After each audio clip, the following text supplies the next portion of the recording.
कैसे ममता बनर्जी के टैलेंट के, उनके राजनीतिक कौशल के मुरीद हो गए अमित शाह। अरे भाई तारीफ करने लगे, वो भी भरी प्रेस कॉन्फ्रेंस में।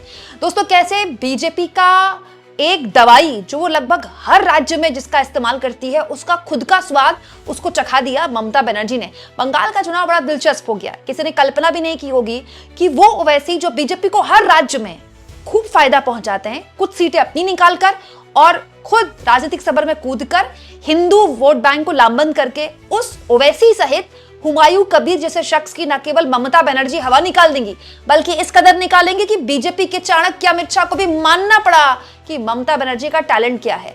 दोस्तों वैसे तो आप जानते होंगे, लेकिन अगर नहीं जानते तो मैं आपको बता देती हूँ। हुमायूं कबीर ये वो शख्स हैं जो पूर्व में टीएमसी के सदस्य हुआ करते थे, लेकिन इन्होंने एक बहुत ही सांप्रदायिक बयान दिया, आपत्तिजनक बयान दिया, जिसके बाद टीएमसी ने इनसे किनारा कर लिया, इनको अलग कर दिया टीएमसी ने। इन्होंने अपनी पार्टी बनाई और उसके बाद इन्होंने एक और विवादास्पद बयान दिया कि ये बाबरी मस्जिद बनाएंगे बंगाल में, जिसके बाद पूरी बीजेपी को मौका मिल गया। और दोस्तों मीडिया तो आप जानते हैं इस तरह के बयानों को कैसे बढ़ा चढ़ाकर पेश करती है। हुमायूं कबीर पश्चिम बंगाल की पॉलिटिक्स में बड़े इंपॉर्टेंट फैक्टर बन गए कि जैसे ममता बनर्जी का जो मुस्लिम वोट बैंक है, जिस पर ममता बनर्जी का एक छत्र राज होता है, उसको एक तरह से हुमायूं कबीर उसमें कुठाराघात कर देंगे, उस पर उसको बांट देंगे, उसका वोट बैंक अपने नाम कर लेंगे। ये बहस चली रही थी दोस्तों, तभी ओवैसी भी कूद गए पश्चिम बंगाल की पॉलिटिक्स में। ओवैसी की पार्टी ने कह दिया हम तो हुमायूं कबीर के साथ गठबंधन करेंगे। चलो जी, गठबंधन भी हो गया। लेकिन एंड वक्त में कल टीएमसी ने ये कथित तौर पर स्टिंग ऑपरेशन जारी कर दिया, जिसमें 19 मिनट के स्टिंग ऑपरेशन में हुमायूं कबीर ऐसा दावा करते हुए दिखाई दे रहे हैं कि उनकी बीजेपी से डील हुई है 1000 करोड़ में, कि वो ये सब बयान दें, चुनाव लड़े, जिसका फायदा ममता बनर्जी को नहीं होगा, बीजेपी को हो जाएगा, क्योंकि हिंदू वोट जो है वो इस तरह के सांप्रदायिक बयान से गोलबंद होगा और बीजेपी को वोट दे देगा और ममता बनर्जी का नुकसान होगा। लेकिन दोस्तों अब जब से स्टिंग ऑपरेशन आया, बीजेपी की हालत खराब हो गई है। स्थितियां ये आ गई है कि प्रेस कॉन्फ्रेंस में अमित शाह से सवाल पूछा गया तो अमित शाह भी ममता बनर्जी की इनडायरेक्टली तारीफ करने लगे कि आप ममता बनर्जी की काबिलियत नहीं जानते, ऐसे तो वो 2000 स्टिंग ऑपरेशन खड़ा कर दें। भाई आप ममता जी की क्षमताओं से अनजान हो। ममता जी ऐसे 2000 वीडियो बना सकती है। दोस्तों बात मजाक की है, लेकिन अब बंगाल की राजनीति में यह मुद्दा मजाक का नहीं रह गया, क्योंकि हुमायूं कबीर ने स्टिंग ऑपरेशन से भले ही अपने आप को किनारा कर लिया हो ये कहते हुए कि ये एआई है, लेकिन ओवैसी ने जैसे इससे अपने आप को अलग किया है, ममता बनर्जी के पास अपने मुस्लिम वोट बैंक को एक बहुत बड़ा मौका मिल गया कहने के लिए कि देखिए ये चाहे ओवैसी हो जो हर राज्य में जाकर बीजेपी को फायदा पहुंचाते हैं, और हुमायूं कबीर जैसे लोग हों, ये एक्चुअली में बीजेपी की बी टीम है। असली मुसलमानों की नेता अगर कोई है तो वो टीएमसी की ममता बनर्जी है। दोस्तों बीजेपी ने जैसे हुमायूं कबीर से किनारा किया है, अमित शाह ने जिस तरह के बयान हुमायूं कबीर के लिए बोले हैं, ये इसलिए भी दिलचस्प है क्योंकि बंगाल में जो मुस्लिम वोट बैंक है ना, दरअसल यूपी बिहार से कहीं ज्यादा है।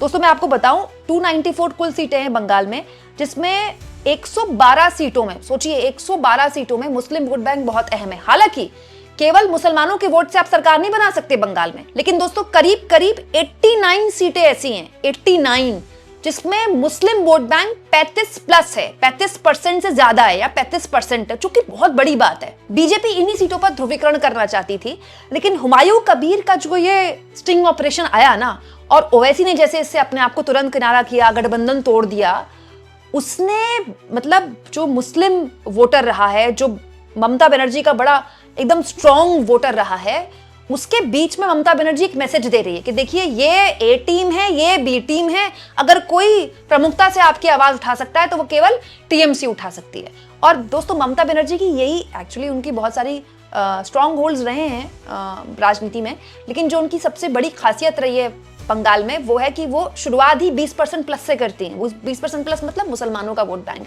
और ओवैसी का हुमायूं कबीर से अलग होना और हुमायूं कबीर का ये वीडियो आना जिस पर बीजेपी का भी उनसे किनारा कर लेना, ये अपने आप में ममता बनर्जी की मजबूती दिखाता है। दोस्तों मुस्लिम वोट बैंक ना बहुत इंपॉर्टेंट है, इसीलिए बीजेपी आप देखिए ध्रुवीकरण की राजनीति प्रचुर मात्रा में कर रही है, जितनी उसने असम में भी नहीं की, बंगाल में। क्यों? क्योंकि दोस्तों पश्चिम बंगाल का अगर आप मैप देखेंगे ना तो आपको समझ में आएगा कि पहले फेज में, जो पहले चरण में मतदान है, उसमें यह पॉलिटिक्स बीजेपी के लिए क्यों अहम है। दोस्तों ये पश्चिम बंगाल का मैप मैं आपके लिए खास तौर पर लेकर आई हूं। आप देख सकते हैं पश्चिम बंगाल के इस मैप में वो कौन कौन से जिले हैं जहां पर मुस्लिम वोट बैंक बहुत ही अहम रोल प्ले करने वाला है। मैं आपको बताती हूँ, देखिए पश्चिम बंगाल के इस हिस्से में आप देखेंगे बांग्लादेश से सीमा लगती है, पश्चिम बंगाल के इस हिस्से की, इन इलाकों की, इन जिलों की, और इस हिस्से में आप देखिएगा ये झारखंड यहां पर आता है और यहां पर आता है बिहार, यानी कि ये वो जिले हैं जो कि बिहार और झारखंड की सीमा से लगते हैं। लेकिन ये जो जिले हैं जहां पर मुस्लिम वोट बैंक बहुत इंपॉर्टेंट है, वो कौन कौन से डिस्ट्रिक्ट हैं? देखिए कूच बिहार बहुत इंपॉर्टेंट इलाका है बीजेपी के लिए दोस्तों। कूच बिहार में पीएम की अभी कुछ दिन पहले रैली भी हुई है।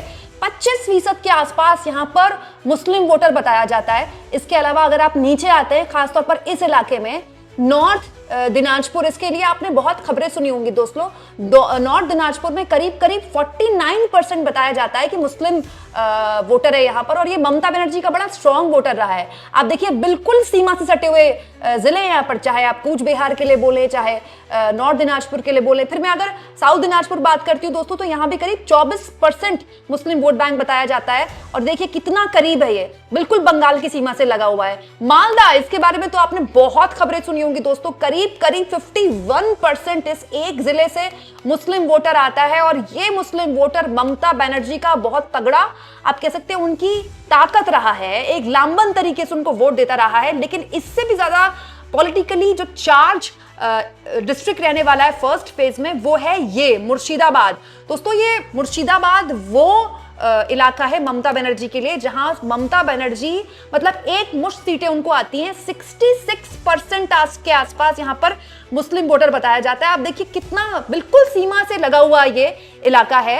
नादिया के बारे में बात करूं दोस्तों, तो यहां भी बहुत बड़े लेवल पर मुस्लिम वोटर है। इनफैक्ट नादिया हो, नॉर्थ 24 परगना हो, साउथ 24 परगना हो, ये वो इलाके हैं जो जहां पर 20 से करीब 25% के आसपास, कहीं 20%, कहीं 22%, कहीं 21% मुस्लिम वोटर बताया जाता है। लेकिन ये क्योंकि फर्स्ट फेज में आ रहा है, देखिए कूच बिहार भी फर्स्ट फेज की वोटिंग में आने वाला है। जलपाईगुड़ी, अलीपुरद्वार, दार्जिलिंग और कलिम्पोंग तो खैर आएगा ही आएगा, लेकिन क्योंकि हम मुस्लिम वाले इलाकों के बारे में बात कर रहे हैं, तो कूच बिहार, नॉर्थ दिनाजपुर, साउथ दिनाजपुर, मालदा, इसके अलावा मुर्शिदाबाद, बीरभूम, क्या आप जानते हैं दोस्तों बीरभूम भी फर्स्ट फेज के मतदान में है, और यहां करीब 37%, जी हाँ 37% मुस्लिम वोटर बताया जाता है। बर्धमान, ये भी बहुत इंपॉर्टेंट इलाका है बीजेपी के लिए दोस्तों। और एक्चुअली में दोस्तों ये जो हिस्सा है, ये जो फर्स्ट फेज में कवर होने वाला है, इसी पर एक्चुअली में पूरी कोशिश थी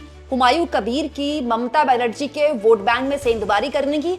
और जब आप देखेंगे असदुद्दीन ओवैसी को, इन्हीं इलाकों में उनके बहुताया उम्मीदवार खड़े होंगे, जैसे कूच बिहार हो गया, नॉर्थ दिनाजपुर हो गया, साउथ दिनाजपुर हो गया, मालदा है, मुर्शिदाबाद है, नादिया है, और खास तौर पर ये नॉर्थ 24 परगना, साउथ 24 परगना। इसीलिए ये मैप मैंने आपके सामने रखा है ताकि आपको क्लियर हो कि पश्चिम बंगाल का पूरा ज्योग्राफी क्या है, और ये ज्योग्राफी कैसे पॉलिटिकली किन किन इलाकों को चार्ज करती है।